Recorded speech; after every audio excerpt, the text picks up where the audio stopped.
one thing. I want everybody to look at me. I'm going to pass it to coin after I say one thing. That's a W.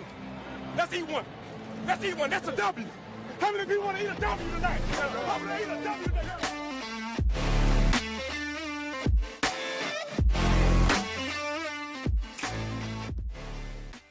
All right, Brian, I need a vibe check from you. Vibes are down. Vibes suck, if I'm being honest. Yeah, I've never gotten so many pessimistic tweets sent to me.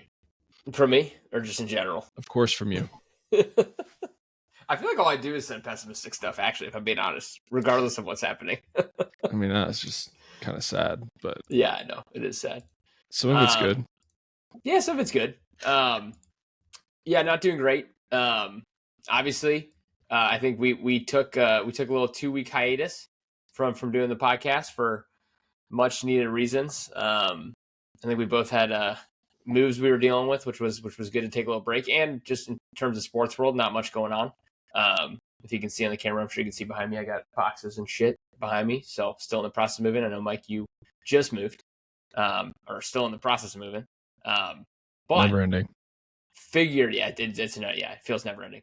But figured this would be a good time to get back on with NFL free agency starting up on Monday, which is typically one of my favorite days of the year, but I fucking hated it this year. So you didn't want to do an emergency Stephen A. versus LeBron podcast, or? No, I did not. But that was funny. That was a funny story, like with the whole Bronny stuff. That was funny. I did like that. It's always a show, man. It's always a show. That's all it is. That's all it is. All right, well, let's talk about the NFL really quick. Yeah. Give me your most unbiased, biggest signing. Ooh. So this free agency period was weird. Going into free agency, like a lot of people were saying that, which I think is true. It was a weak free agent class in general.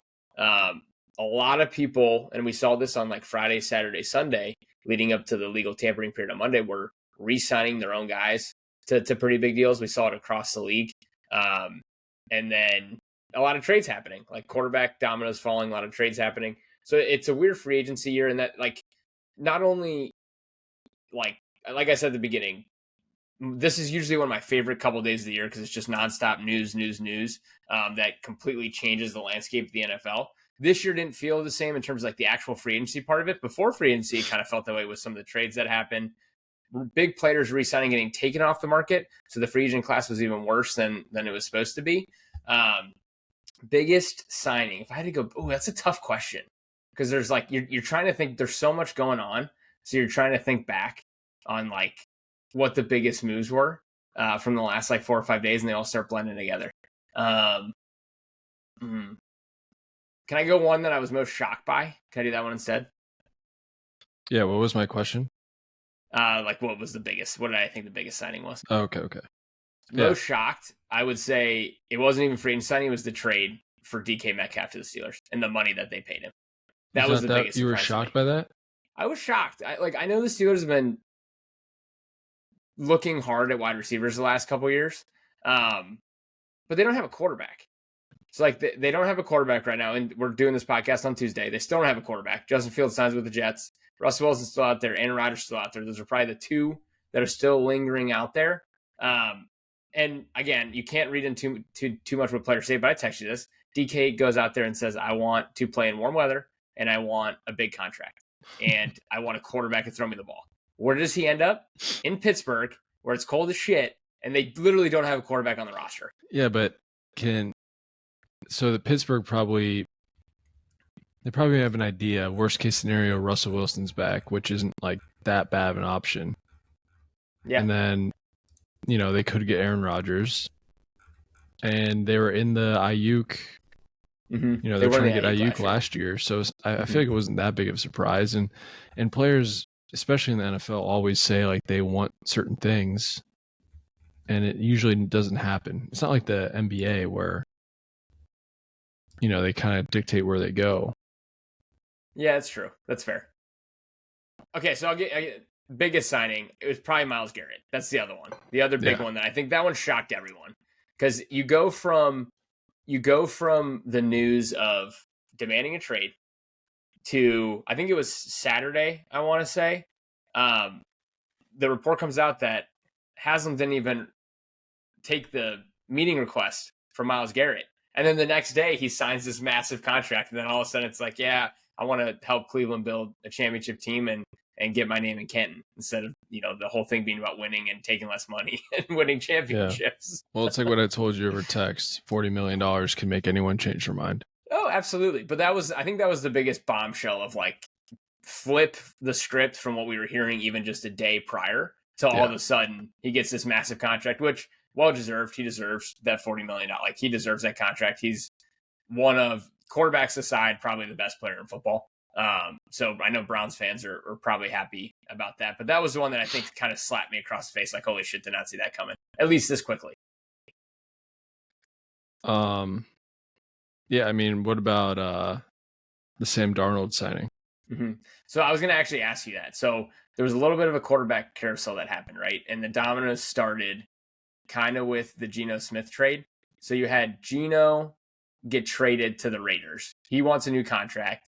The Seahawks won't give him the contract, so he gets traded to the Raiders, reunites with Pete Carroll, which I texted you. I think you called that on this podcast like a month ago, and you did. Like, you didn't even remember it, but I'm like 99% positive that we were talking quarterbacks and where they'll land. And once Pete Carroll took the job, I could have sworn you said Geno. Maybe we were talking off screen and it wasn't even in the podcast, but I could have sworn that you had said that. So it's just funny that worked out. And then that obviously opened up the opportunity for the Seahawks to sign Sam Darnold. Who do you think wins in that scenario? Like, who would you rather be? Oakland? Or not Oakland, geez. Las Vegas or same thing. Or Seattle? Well, Geno's what, 33, 34 years old? Yeah, 34, I think. So I heard that they offered the same contract to Geno Smith and he declined it. So the same contract that they gave Sam Darnold? Yeah. Okay. I heard they offered the same thing to him. He declined, so they traded him. And I was actually talking to Aaron yesterday about it because he was like, he feels like it's a lateral move. Mm-hmm. But, which, in a sense, yes, but you never know with how some of these deals work or how these teams work. And I just feel like with Geno, you're going 9-8, 10-7, best case scenario. Not a contender. And Sam Darnold, you could probably think, oh, he's probably the same guy as Geno. Like, you're probably going to go 9-8, but he's 27. He's new. There's a lot of upside there. And he's really cheap. I mean, 3 years, $100 million. Yeah. I mean, those last two games cost him $150 million. I had a few friends. I need to read this to you because we were like, one of my group chats, everyone was trying to guess what he was going to make. And one of my friends thought he was going to get 5 years, $187 million. He said, I think it's going to be 5 years, $187 million with $168 guaranteed, which is Jesus Christ, way more than what Josh Allen even got. That's crazy. So what is that per year? Way too much. And I said, yeah, he's getting 3 to 4 years, $150 million, no more than 150. I think you're right. I think those last two games definitely hurt him. He got the Baker Mayfield contract. Yeah. And they've had similar career paths, right? High draft picks, had a little bit of success with the original teams. I'd say Baker more so than Sam Darnold with Cleveland. Sam Darnold had no success. Yeah, Baker had more success with Cleveland than Darnold did with the Jets. Bounced around, both ended up on the Panthers. That picture resurfaced again of both of them on the Panthers, and then all of a sudden playing defense. Yeah, yeah, playing scout team safety or whatever, and then and now they both signed bigger contracts. I think you're right; those two games probably hurt him. It was pretty clear once Geno Smith got traded that Sam Darnold's probably going to end up with the Seahawks. But good for him. Like, hey, he gets a second chance. He gets a chance to be a starter. It does stink that they trade away DK Metcalf and they let go of Tyler Lockett, and they seem to be kind of they're in a weird place. It feels like they're in like a mini rebuild, but also paying a decent salary to a quarterback. Yeah, he's not making $50 million a year like some of these other guys, but still you're paying $35 million a year for a quarterback. Like, it just feels not that weird. bad, though. I know in today's market it's not that bad, but it just feels like they're in a weird limbo and they don't know what they want to do. I don't know. Maybe I'm wrong, but it feels the whole thing is weird to me. I get moving on from Tyler Lockett because he's 33, 34 at this point. Doesn't have that juice anymore. DK obviously wanted out, wanted to go somewhere different. There was probably some philosophy things there. He knew he wasn't going to be the number one there anymore with Jackson Smith and Jigba kind of showing up last year, and he wanted a new contract. And they were probably like, we just gave you a contract 2 years ago. You're making $20 million a year. We're not paying you $30 million a year, which forced the trade to the Steelers. But I thought it was interesting because I don't know what direction the Seahawks are going. That's what I'm a little lost in what their plan is. I know nothing about the Seahawks besides DK Metcalf and Tyler Lockett. The quarterbacks. But I mean, those are big moves that they're making. No, I know. Rid of those is their defense good? Is their offensive line good? Defense is good. Defense is good. Defense is solid. Offensive line is average. I'd say below average. Geno was running for his life last year through most of the season. Okay. So it's just, the whole situation is weird to me. Well, all they got to do is sign a decent receiver, and they have a good running back. They still have JSN. Maybe fix the line, and it sounds like they'd be solid. Yeah, and they really haven't done much out in free agency outside of that. They've kept a couple of their own guys, and then signed I think it was Josh Jones from Arizona. It's like a 1 year, $4 million deal on the O-line, but that's it. So that's not, like, it feels weird. I don't know what the plan is, which is fine. I just think they're going through a little bit of mini rebuild. They realize they're not ready. But I think it's good that Las Vegas got a quarterback. Like, I think it's a good landing spot for Geno. I think you reunite with Pete Carroll. Yeah. You got Brock Bowers. Beast. I think they're going to be in on wide receivers in the draft. Like, I think it's a good spot for him, and I think they're a team that's going to be a little bit improved next year. They have Jacoby Myers. Any good receivers? Okay, yeah. He was solid. He's solid. He's not your number one, but if you draft someone with some upside, he's a fantastic number two, one of the best number two wide receivers in the league. Yeah, but neither of these teams are making the playoffs, so no, neither of these teams are making the playoffs. But they did re-sign Max Crosby, that big deal, which was good. So neither of these teams are making the playoffs. So anyway, what do you think about Devontae Adams to the Rams? Yeah, interesting. He got paid a lot more than I thought he would, if I'm being honest. It's a 2-year deal. I mean, they're win now, so it's but was it like kind of a $42 no-brainer. million? It was like over $20 million a year for Devontae. He was great. Still good last year. Yeah, he was good last year too. He was great still last solid. Year. Yeah, he was still solid last year. I do think it was like, it sucks. It feels weird that they're moving on from Cooper Kupp, but I think he will be an improvement from what Cooper Kupp was last year. Cooper Kupp was. him and Puka are insane. Yeah. Puka, insane. Yeah, Puka's so good. I think it's gonna be, and Matt Stafford. Like, I feel like it's Aaron Rodgers light almost, like playing with Devontae Adams again. Yeah, they're gonna be.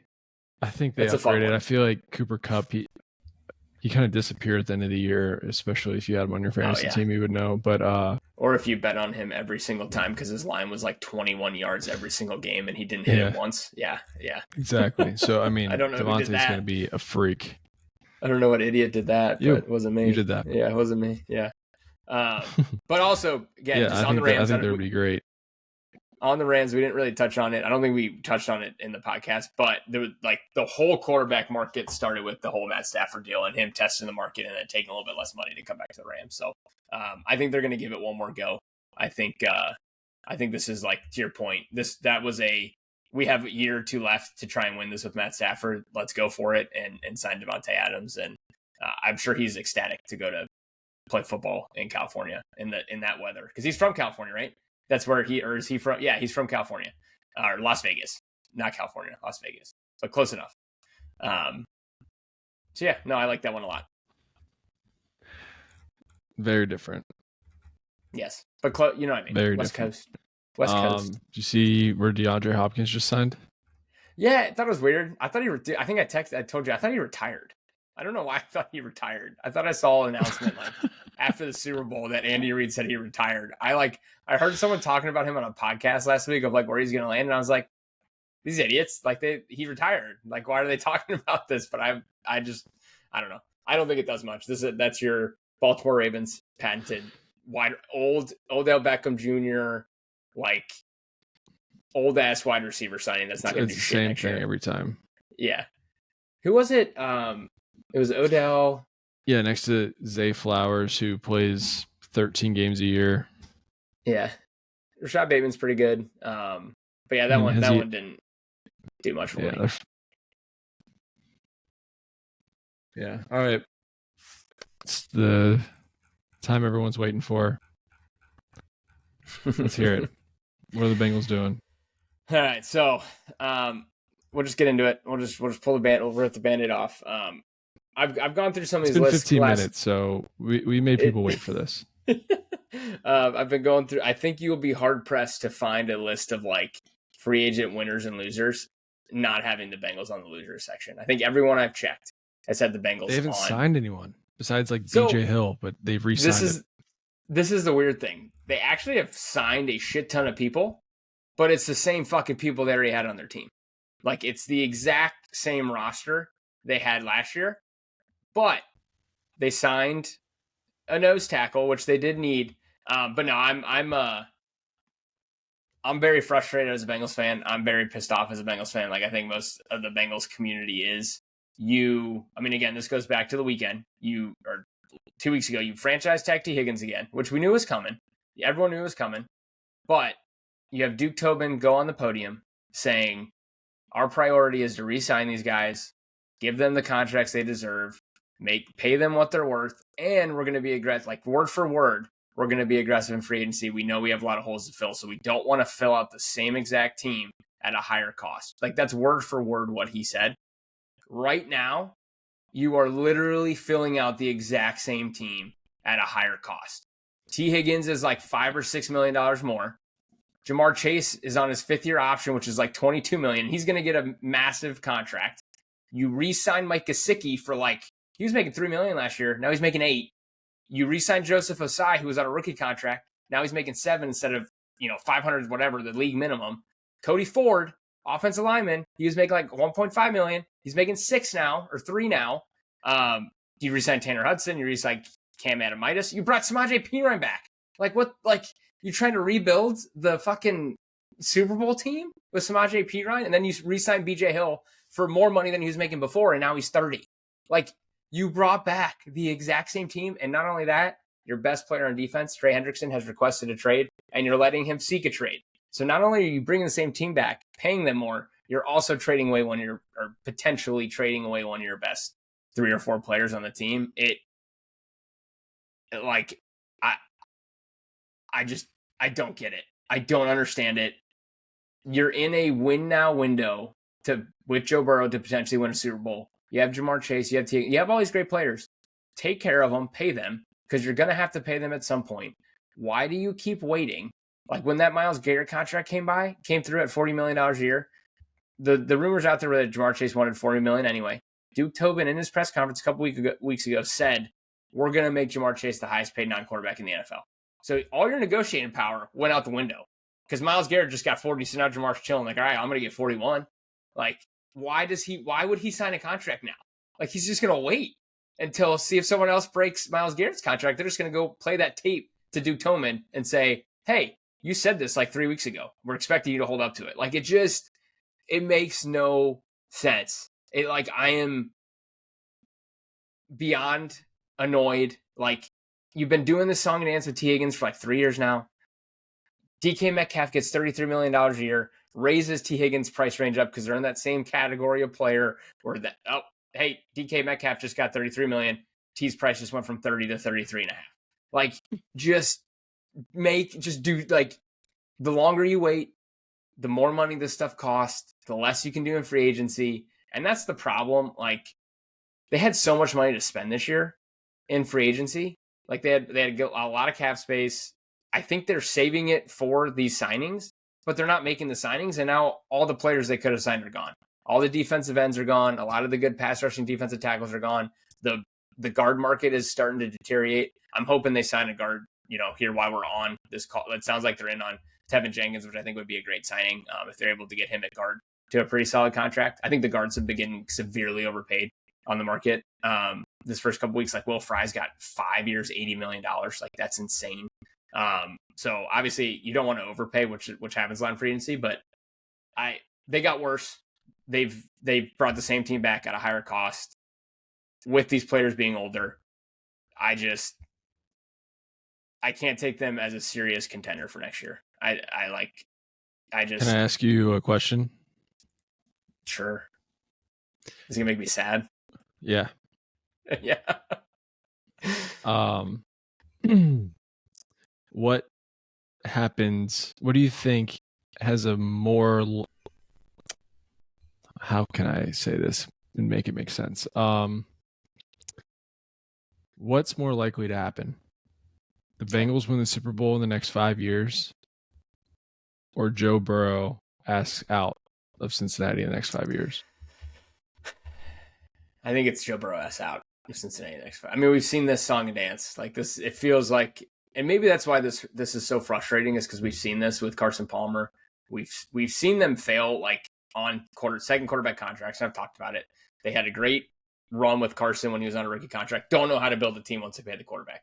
They had a great run with Andy on a rookie contract. Only made the playoffs like once after he got paid. Joe Burrow now has gotten paid. They haven't made the playoffs once since he's gotten paid. You have Joe Burrow out there kind of like saying, I know we can do this. I know how the cap works. I know that we can pay all these guys and still have room. You just got to be flexible and move some stuff around. Bengals aren't willing to do, what the Eagles do, push cap hits down, big upfront money to lower the cap hits to build a team to try and build a winner.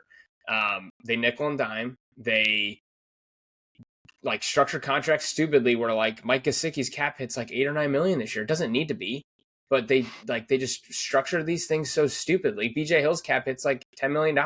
It could have been like $3 million if they would have structured it differently. They're afraid to go all in. I think he's going to get to the point where, hey, I'm now in my 30s. I've made my money. I want to go win. This team's not giving me a chance to win. So not saying that's going to happen, but if the way things are going right now, I would say that more likely Joe Burrow is request a trade than they could be more probably like even back in the Super Bowl.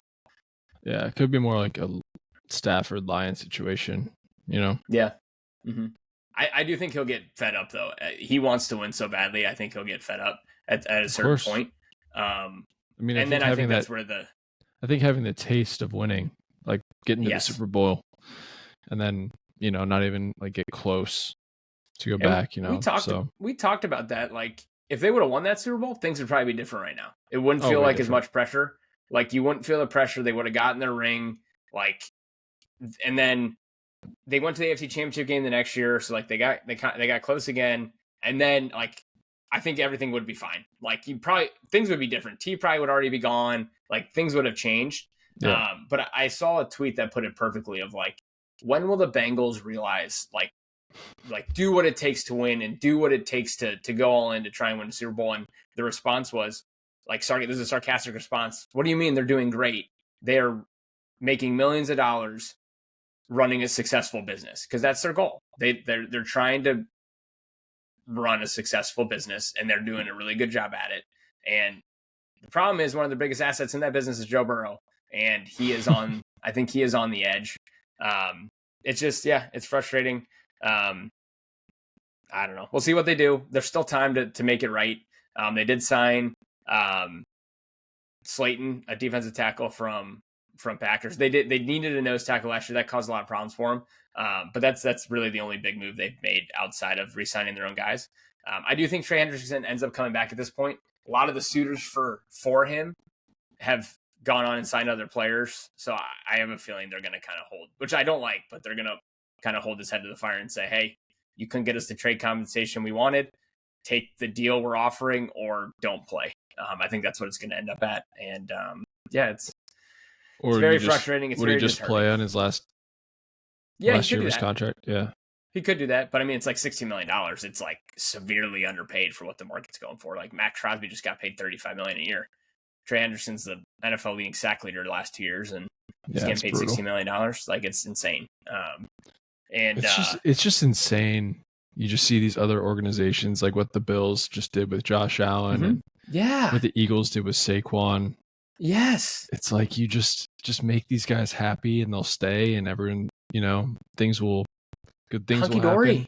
Yeah, everyone's happy. Like, why do you got to make it such like a shitty work environment?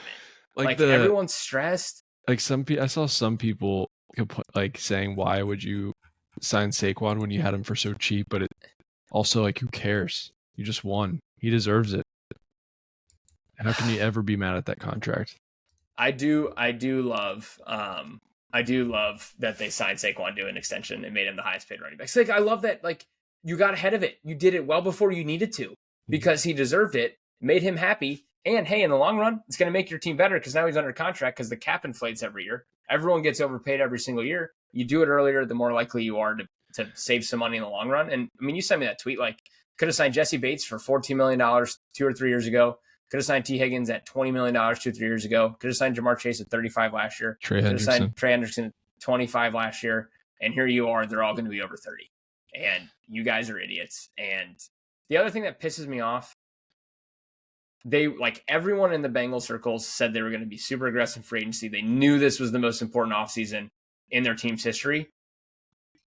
They've re-signed their own guys. Like, I've already beat that drum to death, but they haven't re-signed the important ones.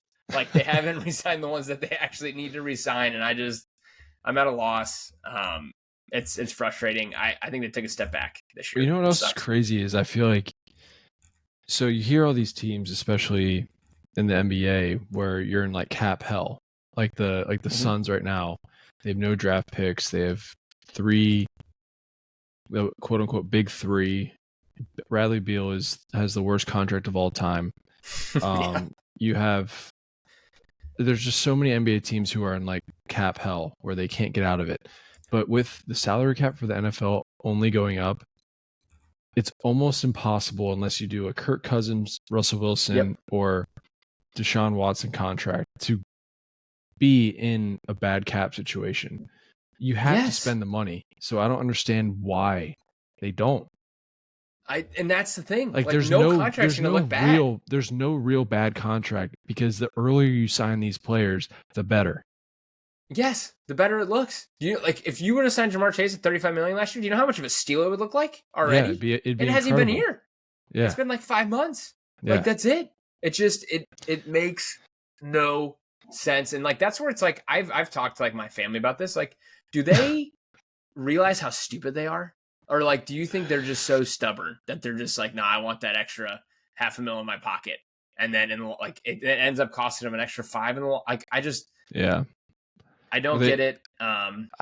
It's really hard for me to believe that they don't know more than me and you because they're in it, but also they just might be out of touch. They just might be stuck in their own ways.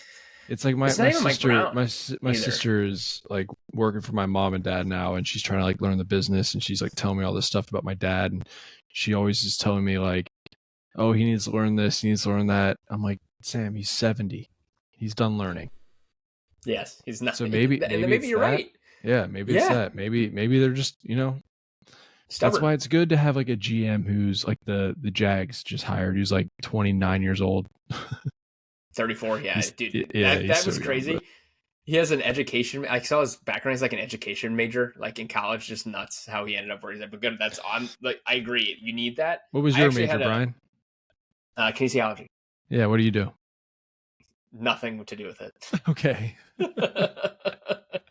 But I was texting someone today, and they were like, maybe they need to fire their GM. I was like, Duke Tobin's been the GM. He's not even a GM. They don't even have a GM because they don't want to title someone as a GM because they don't want to lose any control. He's been with the team since the year 2000. Like, he's family. He's not going anywhere.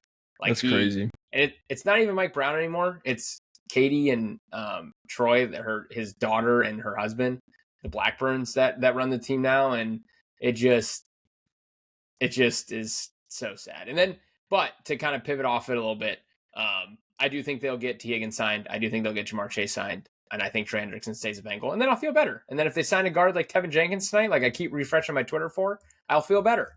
Because then there'll be some improvement to the team. So they just need to score 44 points a game to win. Correct. Exactly. That's exactly right. But the one other thing I noticed in free agency, some of these younger teams with young quarterbacks loading up to protect their quarterbacks, like Bears loading up on the offensive line. Are those contracts probably higher than they should be for the players that they got?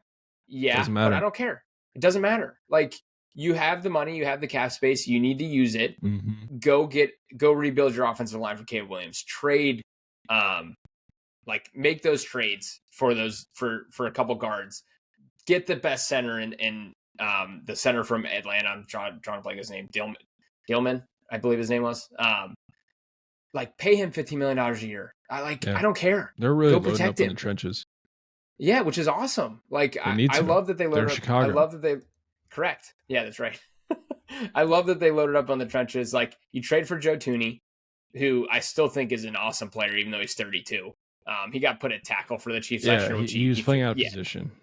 Yes, like I love that trade. I didn't really love the trade for Jonah Jackson that he did for the Rams. Again, I think he's a little bit overpaid. But again, you're improving your offensive line was shit last year. You have a quarterback on a rookie contract.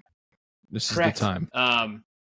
And then the guy that I wanted the Bengals to sign as a defensive end, because if they let Trey Hendrickson walk, they literally have the same defense without Trey Hendrickson. It's like I don't know how that makes any sense whatsoever. Deo Odebingo, I think is how you say his last name. It's a weird last name. That's who I wanted the Bengals signed at the end. They got him for a pretty good contract. Again, Grady Jarrett loading up in the trenches. Drew Dahlman, that's who it was, Dahlman. 3 years, $42 million. Like, love what they did. Slight overpays, maybe, but again, I don't care. Washington, same way. I think they've done a ton to, help Jaden Daniels. They traded for Trent Williams, which I thought was really cool from Houston. And then they made some moves on the trenches as well. So I thought that was pretty cool. And then the Patriots had a shit ton of money to spend, and they went wild in free agency because they had so much money to help Drake May. So they didn't get a receiver that they wanted. Like I heard they are the ones that paid Chris Godwin's contract was like $3 or $66 million. Yeah. They were the ones who paid, offered like $10 million more a year, and he still said no. Hey, we both know moving sucks, so I get it. That's true. But I thought that was funny. I was like, damn, that's got to be a little bit of like an ego hit where you get turned down by offering that much more money. But also, they call Massachusetts Taxachusetts too, so that's true. That's a very good point. No income tax in Florida. Point. That is a very good point. So yeah, they signed Milton Williams though. Huge contract for Milton Williams. Again, overpay, but again, if you have the money, you can do it. Carlton Davis, I thought was a good corner signing that they did. Harold Landry, massive overpay as well. Like I was nervous if Bengals were going to go after him. He's kind of failed the last 3 or 4 places that he's been. But then Morgan Moses, you get in a good offensive lineman to come in to help protect Drake May, which they really needed an offensive line. So did anyone get Chardavius Ward yet? No, I don't think so. I think he is still out there. The Bengals going to get him or no? No, I don't think so. I do not think so. But yeah, and then Washington trades for Laramie Tunsil from Houston, which I thought was awesome. And Deebo Samuel, I think Deebo's kind of on the way down. But again, just another weapon. Deebo fits their offense really well. How old is Deebo? I think he's like 30, 31. Did I hear someone Maybe he's say not even that old? I think him and DK Metcalf were in the same draft class. Yeah, I think they were, because I think DK's like 29. DK's a little bit older. Dude, I just don't think Deebo is a pure number one. No, and last year he kind of had to be on a deteriorating offense, and he was out of shape, admittedly out of shape. So you never know. He's going to be the number 2 in Washington with Jaden Daniels and Terry McLaurin, and he fits their offense really well because the Washington threw like the most screen passes in the NFL last year. So like he fits what they do, the short passes, maybe some tricks, some gadget plays, having him run out there. So like I think it makes sense for them. And they only had to give up like a 5th round pick. So like I think it made sense from a pick standpoint. And then Larry Tunsil, he had a down year last year for Houston. But their whole offensive line was shit. So like part of that is the collection of the pieces. Like you have to do more. So I think the guy was who dropped in the draft because he was smoking weed. Yes, he's the bong guy. Yeah. Where the picture of him surfaced of him smoking a bong. Yeah. And then he's a gas mask. Yeah. Yes. Yeah. And he's negotiated his own contracts for his entire career. He's like smart as hell. He sets up his contract. So he basically got a new one like every year and reset the market for like 3 straight years. He's smart dude. And then the other one a couple that I don't know what they're doing besides the Bengals, because the Bengals were the obvious out there of what the fuck are you doing? Can I guess? Houston. Yeah, go ahead. Well, I just said it. You're about to say Houston, but Dallas? Well, Dallas never does shit, man. Dallas is worse than the Bengals, I think. I heard they haven't signed a free agent over $6 million since like 2005 or 2015. Yes, something insane. Yeah, I think it's 5. 2005. I saw that stat too. It was like insane. That's one of the craziest stats I've ever heard of. Like I thought the Bengals were bad with like going out and signing free agents. Dallas is at a complete different level. Yeah, man, I have no idea. But wait, who else? You said Houston, Dallas. So Houston got rid of Laramie Tunsil and then two of their starting guards. They had a bad offensive line, so they're retooling their offensive line, but they haven't really signed anyone to replace any of those guys. They signed Lincoln Tomlinson, who's kind of he was a big name like 3 or 4 years ago. That's kind of failed. So not really sure what they're doing. They also re-signed Sheldon Rankins, who came from the Bengals, and he was probably one of my least favorite Bengals players of all time last year. Again, just surprised at what they're doing, considering they have a rookie QB contract. They didn't have a ton of cap space to play with, so I think they were just trying to offload contracts, but I don't know how they improve from what they were last year based on the moves they made. So this is a winner and a loser.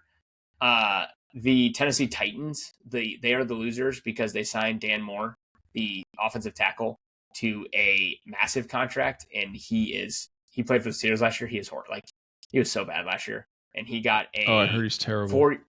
4-year, $82 million contract. Which again, if you're a tackle and you hit free agency, that's probably what you're going to get paid. But it is such a big overpay. Yeah, but tackles are. You were saying how guards were getting paid a lot, but aren't tackles more important? Yes, technically, tackles are more important. They also get paid more in general.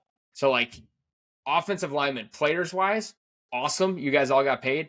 Pretty much every team that signed one feels like a massive overpay. So the Titans, I don't really know what they're doing. They have the number one pick. You say overpay, but didn't the cap go up? Everyone's going to be technically overpaid.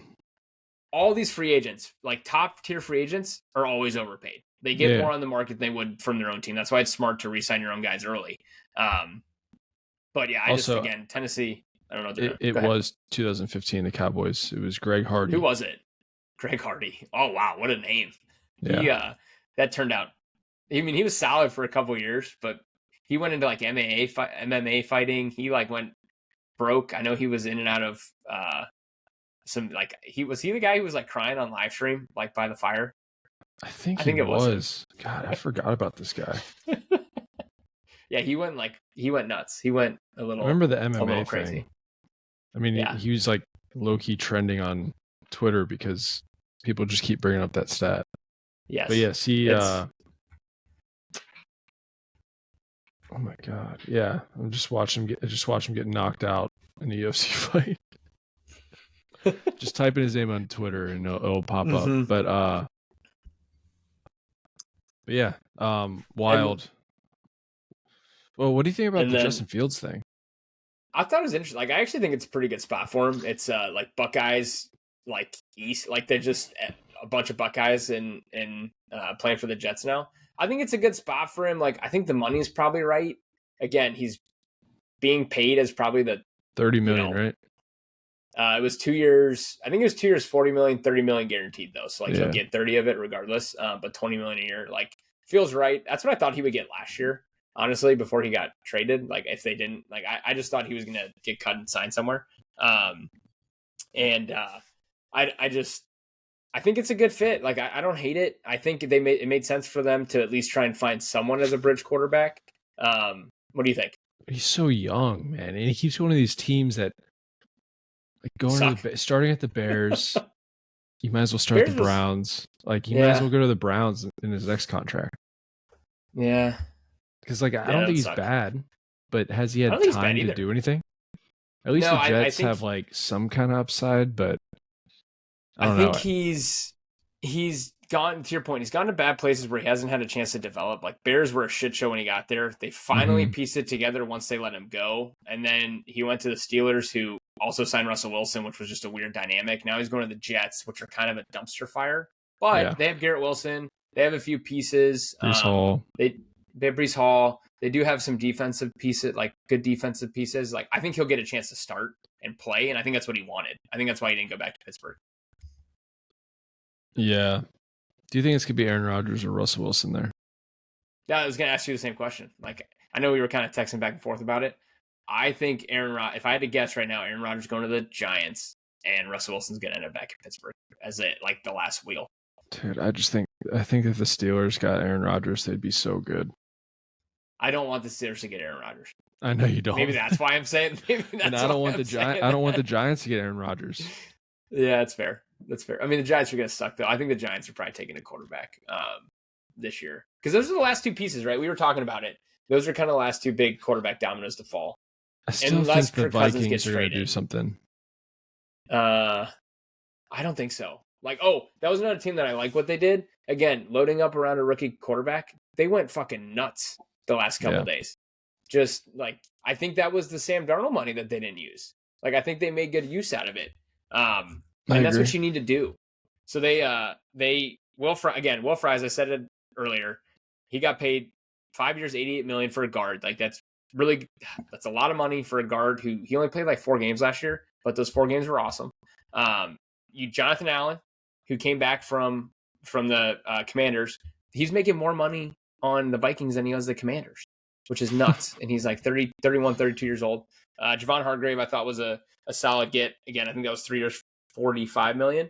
And then Ryan Kelly at center. So like, I think they did a good job, and they brought back Byron Murphy to a huge deal. They're their number one corner. So another team that did well with that money that they had. But yeah, it's going to be.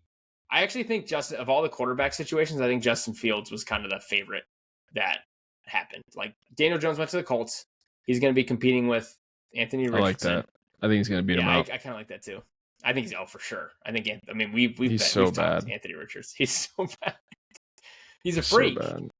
But he's like a poor man's Cam Newton, kind of. Cam Newton's so much better. Like the poorest man's. He's Kmart too. If you don't know what Erewhon is, that's what Cam Newton is. Yeah. Different same body builds. He's like Aldi. Yeah, that like bullshit cheap grocery store. Have you ever been to one? Of course you do. Aldi. All right. What are we doing here? Yes, I thought that one was a good fit. But yeah, I think those are the big ones from free agency, and then we're at that point now where like it's crazy. You're in day 2 of free agency, and the news is already super slow because you're on like wave 4 players. Like everyone good is signed. There's still a couple big names out there that'll sign that'll create some drama and some stir. But yeah, it's been fun. No, it hasn't been fun. I don't know why I said it's been fun. It's been fun for others. Oh, Joey Bosa signing with the Bills. Is he really? I like that. Yeah, I like that. Good for the Bills. 1 year, $6 million. What happened to that guy? I think it's injuries, man. I think he just kept getting hurt. Yeah, he was so good for those first couple years. I kind of wanted him to go to San Fran. I thought it'd be cool if he went to San Fran too, but I know there's something with like these guys not wanting to play, like take attention away from. Like I remember TJ Watt was saying that earlier this week. He was like, I had a chance to, or JJ Watt was like, I had a chance to go play for the Steelers. I just didn't want to be a distraction to what TJ had going on. No. He said he didn't want to take away money from TJ. Oh, is that what it was? Yeah. Was it the money TJ thing? was going through his contract year? Gotcha. Yeah. He's going through a contract negotiation. He didn't want to take money away from him. That makes sense. Which I get that. That makes more sense. But it would have been awesome to see JJ Watt and TJ Watt on the opposite sides. On each side. Yeah, that would have been fucking hilarious. Same with Joey and Nick. I think that would have been sick. Yeah, but I think San Francisco, they're trying to figure out how much they're going to pay Brock, and then they're going to start, paying other guys. Well, San Fran, like we didn't talk about that much. They let their entire team go. Like they let go of fucking everybody. Like everyone keeps getting hurt on that team, so yeah, they might as well. I mean, yeah. Who the fuck did they let go of? They let go of. Yeah, they let go of a bunch of players. That's a weird roster right now. I think that's preparing to pay Brock. And to your point, I think it sounds like they want to trade Brandon Ayuk too. So just weird after they just re-signed him. Like that whole situation is weird. Yeah. I don't think he's a good locker room guy. He might be the worst. Ayuk? Yeah. I can think of worse. How about DK and George Pickens in the same locker room? Brutal. Like my money's on Mike DK. Tomlin. Yeah, no, for sure. But like that, Mike Tomlin's like obsessed with diva wide receivers. I just obsessed. Maybe that's why I shouldn't have been surprised. I should not have been surprised that that's where he went. I don't know why I said that. Antonio Brown. We've talked about this. Antonio Brown, Deontay Johnson, Juju Smith-Schuster, Martavis Bryant. Oh, Martavis Bryant. I forgot about him. That's a good name. Yeah. Now, what do you think they'll trade Pickens? That's the rumor now, is that they'll try and trade him just because he's too much to deal with. So we got our number one. Let's trade him and draft. What's his else. value? Is it high? A lot of people are saying third round. He was a second round pick. He's a solid player, but he's going to need a contract, and he's got obviously some character issues. So third round pick probably. Oh, Chase Claypool. That was the other one. Oh yeah, Chase Claypool. Wow. Brutal. He went for a second round pick. Bears traded the first pick in the second round for Chase Claypool. Bears are a bad organization. They are. They're up there with the Bengals, Bears, Browns, and Cowboys. Yeah. Yep. Yeah. But I would have to agree with that. Do you want to talk about the NBA really quick? Yeah, as I was going to say to Ty Bona, I'm sure we missed some big stuff that's out there, just because there's been so much that's been going on. But yeah. Have you been watching? I've been watching a little bit. Give me one takeaway. Who's winning the MVP? Have you been? I've been watching 2 games a night. Yes. Have you been watching 2 games a night? Yeah. Last night I've been watching. Go ahead. Last night I was watching Knicks Kings, and I was watching that on my laptop, and on my phone I had Golden State. Who they play? Portland? Yeah, Portland. Also, I know why UConn won the last 2 national championships. Donovan Clingan is the biggest guy I've ever seen in my life. Dude, he's like 2 people. And I'm not just saying tall. I'm saying he's wide. Like, that guy is massive. Anyway, I couldn't even believe it. But also, Denny Avdia, formerly on the Wizards, put up 34 against the Wizards last night. And nice. Or 44 against the Warriors last night. And it just made me sick to my stomach because he's really good. But LeBron's out 1 to 2 weeks. Have you been watching any of them? Yeah, so that's what I've been watching. We talked about it a little bit. And then I saw Kyrie is out for the year, right? Kyrie's done. ACL. That whole, that entire... Dallas is dead. Dallas is, that entire situation is just... Yeah. Absolutely miserable. Is Anthony Davis coming back? What is it, another week or 2? I doubt he'll come back. Yeah, you think at this point they'll shut him down for the rest of the year? Yeah, why? Why didn't bring him back? Yeah, Klay Thompson's probably so pissed. He's like, you promised me Kyrie and Luka, now they're both gone. No, they're both gone. And Anthony Davis is also gone. Yeah, I mean, he was on the team when he signed, but yeah. No, I know, but still, the whole situation is... That's what I mean. Even though they got rid of Luka and brought Anthony Davis in, now the guy they brought in to not replace Luka, but as the asset for Luka is also gone. I have a question about Coach of the Year. So, the Cavs, the best record in the NBA. They're currently on a 15-game winning streak.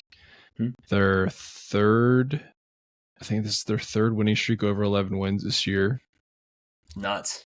Do you think Kenny Atkinson, their coach, wins Coach of the Year, or do you think JJ Redick wins Coach of the Year? I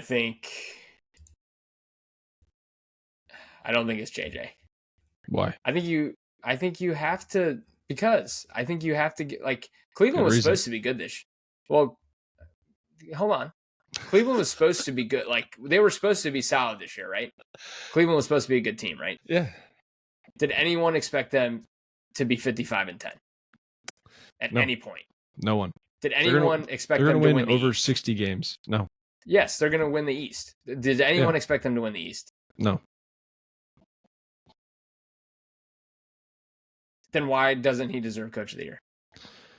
Oh, I think he does. But why does what's the reason for JJ Redick? Because they turned their season around once they got Luka, and I'm like, that's not a coaching thing. But you got Luka. Yeah, I know. That's what I said. It's not a coaching thing. That's what I said. But there's people who are talking about how he should. We're having the same argument. I know, but I'm just asking you because you're a sane human being sometimes. Yes. When we're not talking about the Bengals. Yes, I don't think it's a question at all. Like, as an outside perspective who is not super involved in basketball, I don't like the optics of JJ Redick winning Coach of the Year because the team acquired Luka and they've been good since they got Luka. Makes no sense to me. Yeah, I agree. I agree, man. Okay. All right. I'm just telling you what other people are telling me, and that's the and yeah, I couldn't agree more. And then people are like, "Well, the Cavs were good last year, and they have 3 All-Stars on their team this year." It's like, well, yeah, that's the coach. They didn't have 3 All-Stars on their team last year. They also won 48 games last year. They're going to win over 60 this year. Yeah, they were just above 500 last year, and now they're going to win 60. They're 8 games up on the Celtics in the East. Yeah, that's insane. Champs. Are they the favorites to win the NBA Finals right now? No, the Celtics still are, but I think the Celtics still are. Yeah, I think so. That would actually, be I think OKC unreal. I think OKC is the favorite, but I mean, it's going to be the playoffs if hopefully everyone's healthy. But first of all, the Cavs SGA is really good. I think he's going to win MVP, but Jokic is playing so good. Jokic is a stud. He's averaging like 27, 11, and 10. Mm-hmm. But SGA is, I think he's averaging like over 30. I was going to say it's like 33 points, isn't it? Yeah. I don't know. It's tough because they're 12 games ahead of Denver in the standings at 1 and 2. So winning has to be some kind of part of it. Mm-hmm. Without looking, who's the second best player on OKC?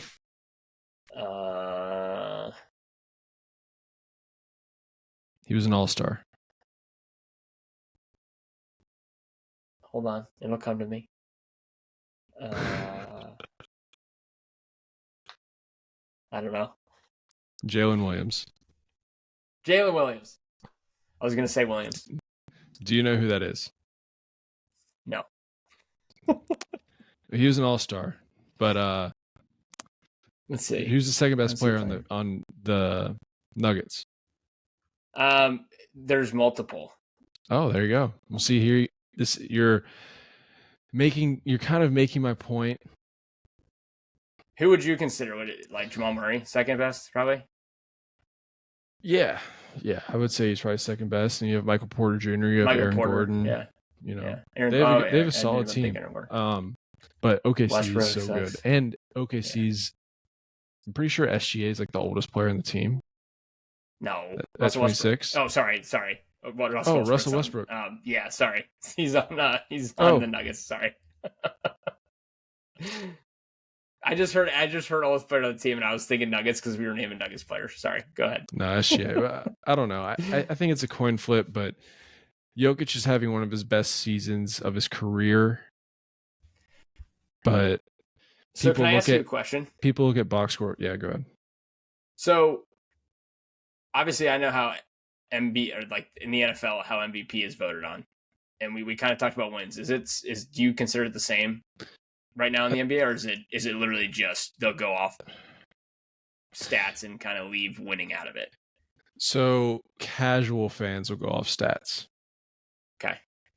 So I think if you just look at box score, then Jokic is going to win. Okay. But Jokic is a liability on defense, and SGA's like Chet Holmgren was hurt. Isaiah Hartenstein was hurt most of the year,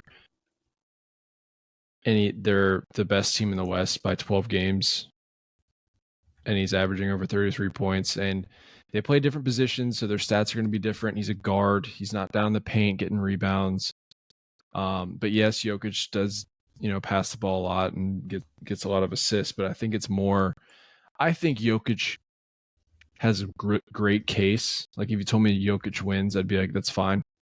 But SGA is just the best player on the best team, and not only the best player, but he's probably going to be an all defensive player, be on one of the all defensive teams. There's probably a fatigue factor. Is there a fatigue factor in the NBA too? Oh, that's part of it. Yeah, let's say like LeBron could have won it every year. No offense to you and Derrick Rose, but Derrick Rose. I know, that was such Derrick Rose, Steve Nash, Karl Malone. Yeah, I mean, there's so many people we like. Even Russell Westbrook, when he won MVP, he shouldn't have. And I'm a big Kevin Russ Durant guy. won 2? Who? Kevin Durant. How many has he won 2? He's won 1. He's only won 1. Yeah, won 2 like 2013. Yeah, it was a long time ago. Yeah, there is a lot of voter fatigue, but I mean, it's because what this one. Jokic just won 3. 3. I was gonna say, didn't he win 2 in a row and 3 out of 4? And then they threw Embiid in there for one of them. Yeah, that was fatigue, right? I guess not. I mean, that one might not have been. Embiid had a great year. Yeah, he did. Yeah. I hate it though, so it's... Yeah, me too. It sucks, but I mean, you could flip a coin. Yeah. But if you just look at the raw stats, SGA does things a lot different, and they play completely different positions. So he's not going to fill up the stat sheet like Jokic does, but he does a lot of like intangible stuff that, you know, if you're not watching the games, you can't see. But man, he's so good. I want to look up the. I'm gonna look up the odds right now. I'm pretty sure he's like minus like 200 last time I checked. Who, Jokic or no, SGA. They actually played back-to-back games against each other, and I think the first game SGA had like 40-something points, and then the second game Jokic went 35, 18, and 8. Jesus. Yeah. All right, let's see. So SGA is minus 420 right now. I think Jokic winning should 300. play a big factor in this. Yeah, I agree. I don't disagree. It needs to play a role. It needs to play a factor. It's not going to go to someone who's, 4, 5, 6 seed. Well, Denver's a 3 seed, but they're also 11 games ahead of them as of now. I think SGA makes the most sense. He's never won one. Yeah, I think it'll probably be runaway if I had to guess. Yeah. Looking at it now. I think it's a toss-up. Either guy, I'd understand. Well, and to your point, like, I don't think roster. I think it's going to be less. What do you mean about the rosters? Like, to your point, like roster construction wise, it feels like, again, outsider perspective, someone who's not super into it. Nuggets have bigger names, a little bit more help than SGA. Bigger names, that's it. Okay. OKC's really good. Like their team's really good. But Chet and Isaiah Hartenstein have been hurt most of the year. I forgot about Chet Holmgren. I mean, he's in his third year? I think so, but he's played like, let's see how many games he's played. Yeah, he missed like his entire rookie season too, didn't he? Yeah, and he's missed a lot of this year too. Yeah. I mean, he's like a broomstick. He's really good though. God, where's he at? I can't believe Cleveland is 55-10. That's insane. He's played 20 games this year. Yeah, okay. Yeah. That's nothing. Got my boy Caruso on the squad now though, so he's been hurt this year too. Yeah. But yeah, that's right. They have 2 Jalen Williams. I forgot about that. Yeah. There's a good one and a bad one. But yeah, I get it. If you like the stat sheet being filled up, then Jokic is your MVP. But if you like winning and if you like a guy who does things a little differently, he's sick. He's sick, and that team's really good too. I'm very excited for NBA playoffs. I do love. They're going to be good this year. NBA playoffs. Like, I think this year specifically too, it feels like there is no clear cut. Like you said, I'm sure Boston's probably still maybe the favorite. But like, I think if you could get Boston, Cleveland, Eastern Conference Finals, that would be awesome. Yeah, that's probably going to happen. And East is kind of trash. Milwaukee's really good. Giannis is having a great year. No one's really talking about that. Yeah. Well, and they started off really bad too, didn't they? Yeah. Yeah, they kind of came back. Indy's kind of fallen back a little bit. Detroit, better than I think a lot of people probably thought. I think you said at the beginning of the year. Cade Cunningham. Yeah, I think you said at the beginning of the year that they would be a surprise team to some this year. I mean, they've tanked for like 15 years now.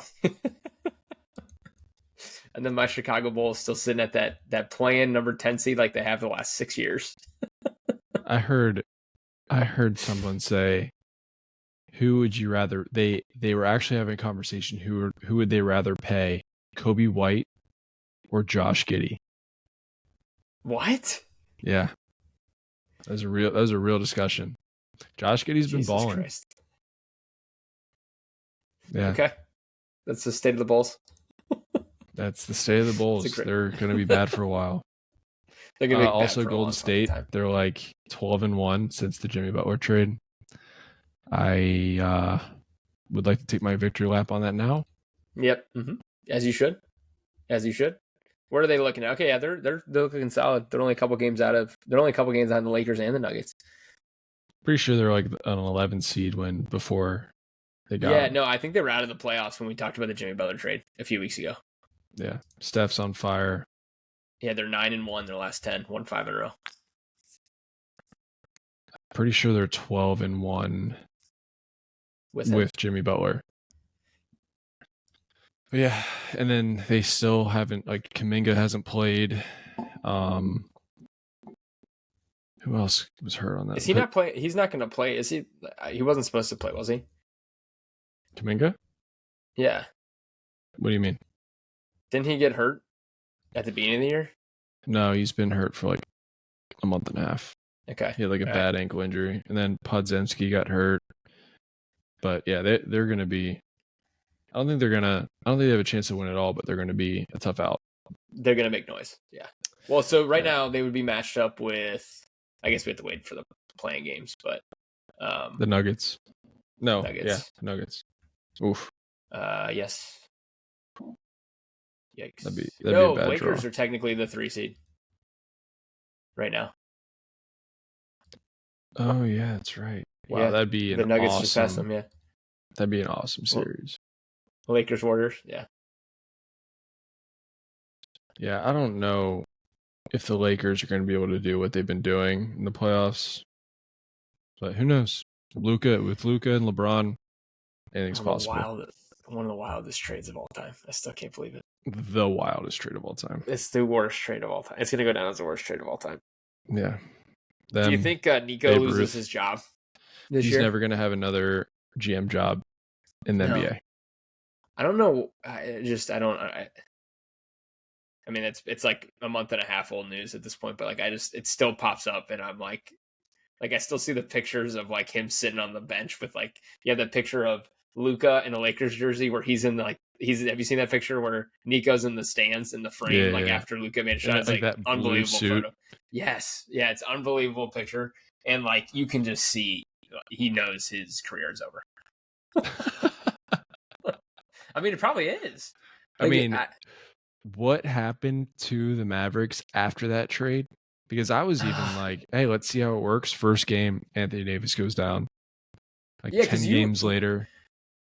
You were a stronger proponent of the trade than most. Not that you were like defending it by any means, but you could see how it made sense for the Mavericks for their current construction. It doesn't make sense, but people acted like they got nothing back for Luka. Yes, but they got Anthony Davis. Yeah, people were acting like they just gave Luka away, well, but that wasn't the case. But they did now. Yeah. I mean, fucking wild, man. So bad. Fucking wild. Oh, so bad. And he wanted to be there too. That's the crazy part. It's not like he wanted to leave. You know what I thought about the other day? When I sent you that tweet about all the Bengals players that could have been signed back before they had to go. I thought about you hopping on Madden, like Madden 2022, and signing those guys early and playing out like 5 seasons in a row, winning like 5 Super Bowls in a row or something. You know, like people do that. Like I had to let off some steam, and it's like 1,000-0. Yep. You see those memes? Yep. I thought of you doing that, and then I just thought of now of like a Dallas Mavericks fan doing that with Luka. For sure. like trading back for him in the next game. Like, Yeah, let's see what I can get back. And it's like, it's going to be some like, no, we're not interested in that trade or whatever. No, where it's like they can't get I it saw back. that. I saw like even Yeah. 2K wouldn't even make this trade. Yeah. Oh, Anyway. that's funny. Or Nico doing it, getting on there and keeping Luka and going to win. Or making that trade and winning championships with AD, Correct. Kyrie, and Clay. Okay, yeah. Just as a screw you, it wasn't a bad idea. Yeah, this was my idea. It worked on 2K. It can't work. I wasn't It should wrong. work in real life. Yeah. Yeah, He's just like simming it, and he keeps winning championships. yeah. Oh, it's funny. Wow. Do you want to do some golf picks really quick? Yeah, let's do some golf picks. So we haven't done some in a couple weeks. Yeah, we're getting to time here. So I went 2-1. So I did win a couple, which is great. I really needed to win a couple. Thank God. Then Mike went 1-2. So Mike is 7-8 overall. And again, like these odds are like some of them are plus 300, plus 140, plus 125. So it's not like we're taking minus 110s, which is more of a kind of your 50-50 shot. So I think anything around 500, you're absolutely in the positive, even if you're a little bit below, just from a like actual winning standpoint. And I'm 4-11. I am actually in the red. I am not winning, even though some of those bets were above plus 100. Hey, don't call it a comeback. Yeah, that's true. That's true. I'll come back. I'm not worried about it. We got a big one this weekend, though. The Players, the 5th major. Also, real quick, R.I.P. Tiger Woods with his Achilles rupture. Well, he didn't die, but yeah, that's brutal. We feel like we've said goodbye to his golf career 15 times now, and I think this is the final one. Not to get on another side tangent, but no, we should address this, but ever since his car crash in Los Angeles 5 years ago, I've accepted that it's over. Yeah, it's so the sad. 2019 Masters made me believe that you could do more, but then like once that guy just keeps going under the knife. Is this your monologue? The obituary? Yeah, just play like sad music in the background. But yeah, it's hold on one second.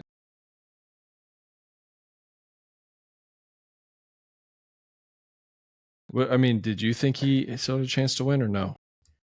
No, I didn't think he had a chance to win, but like it was nice to see him back competing again. I know he got injured last year. Was it last year he got injured again and kind of missed the second half of the season? Like just him playing in the tournaments creates interest and it creates viewership, like especially in the majors. But if he's shooting 77 every time, yeah, it's true. It's just a bummer. It is. It's just a downer. Like, I'm all in for him, like getting more people excited. Yeah. Just because I'd rather people get more excited over like PGA Tour golf over like YouTube golf. Yeah, sure. That's what it's turning into. Mm-hmm. I liked the YouTube golf real quick for a little bit, but I haven't watched it in like 2 years. I can't watch it anymore. It's too repetitive of the same shit for me. Yeah, I mean, I've never watched any of it, but yeah, but people love it. But I'm just saying, ever since the car crash, I've had like I truly think the reason he didn't go to live when they try to throw 900 million at him is because I don't think he probably thought I can't play that many tournaments a year. Yeah. Is there a requirement on live with how many tournaments you need to play? I'm sure with Tiger, probably not. In his contract, as long as he's like around, but that's a lot of travel and yeah, there's no way. And if they actually wanted it to be competitive and wanted it to be taken serious, like they would need him to, do something. But yeah, compete a little bit. But anyway, sad. Tiger, that sucks. But yeah, stick to TGL, I guess, for now. Yeah, it's fair. All right. So do you get first pick? I get first pick. Yes, I do. It's first half. I'm gonna go. There's two guys that I want. We said what? No minus. You can't take minus 50 and above, or can you take minus 50? You can take minus 50. Or minus 150. Minus 150. Minus 150. Yeah, you're going to call Morikawa. No, give me Ludwig. Oh. All right, give me Colin. All had a feeling that was coming. All right, hold on. Let me get these written down first. You're going too fast for me. All right, so God, it's nice to see all these names. -115. I know, right? That's what I was saying. I was like, damn, it's all these like actual like big names because the ones we've been picking before have not. You took Colin, and he was -150. Yep. All right, -150, and these are both of those were top 20. I'm gonna go Justin Thomas. He's been playing well this year. He's not. I know. I'm turning the leaf. I'm turning the leaf over. He's been playing really well this year, so I'm gonna go Justin Thomas. That was gonna be my pick. I did not think you were gonna. I thought I could get him in my third pick. I thought you were gonna take him the first time. That's why I like him. I wanted Colin because I didn't think you would take him. No, I like him at +100. He's been playing too well this year for those. He has. He has. All right, give me Hideki at +125. I like that, Hideki. Man, look at these names. I know, it's rare. This is rare. Hideki, and that's +125. I like that one. 125. I'm excited to watch this one actually this weekend. It's my favorite course they play. Yeah. Sep did well for me a couple weeks ago. I kind of want to take someone a little bit lower. I hate Wyndham Clark. Why? I don't know. I don't know why he just annoys me. I don't actually hate him. I don't know him, but like I don't know why. That's so funny, dude. Oh my god. God, Tommy's not been playing well. Give me Shane Lowry. Okay. And that is +150. 50. All right, give me Keegan as my last pick. Keegan Bradley. Okay. What's he at? +180. I like it. Do you want to pick a winner? Yeah, I do want to pick a winner. So this is where it gets hard to pick a winner. Like,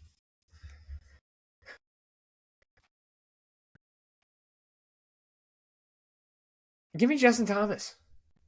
I was going to say Justin Thomas. Yeah, give me Justin Thomas. I'm going to take Justin Thomas. We're going to collectively take him. Take Justin Thomas? Okay. Yeah. I was looking at it. I was like, oh, it's going to be Justin. Like, it feels like, dude, I don't know why.